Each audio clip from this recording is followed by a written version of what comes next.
रायगड जिल्ह्यातील श्रीवर्धन तालुक्यातून शिक्षण व्यवस्थेची आणि शासकीय अनास्थेची एक अत्यंत धक्कादायक आणि क्लेशदायक बातमी समोर आली आहे।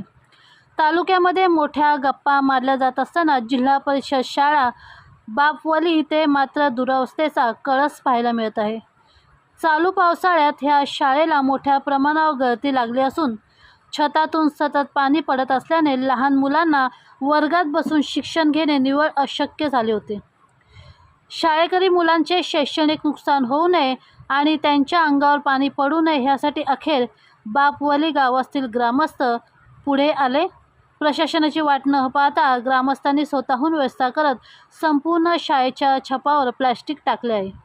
सोशल मीडिया आणि स्थानिक पातळीवर आता ह्या घटनेवरून संतप्त प्रतिक्रिया उमटत आहे। एकीकडे कोट्यावधीच्या विकासाच्या बाता मारायच्या, मोठ्या राजकीय घोषणा करायच्या आणि दुसरीकडे मात्र मतदारसंघातील हक्काच्या सरकारी शाळेला गळती लागल्यावर तिथे प्लास्टिक टाकण्याची वेळ यावी ह्यापेक्षा मोठे दुर्दैव ते कोणते, असा संतप्त सवाल आता मतदार आणि सामान्य नागरिक सत्ताधारी पक्षांच्या नेत्यांना विचारत आहे।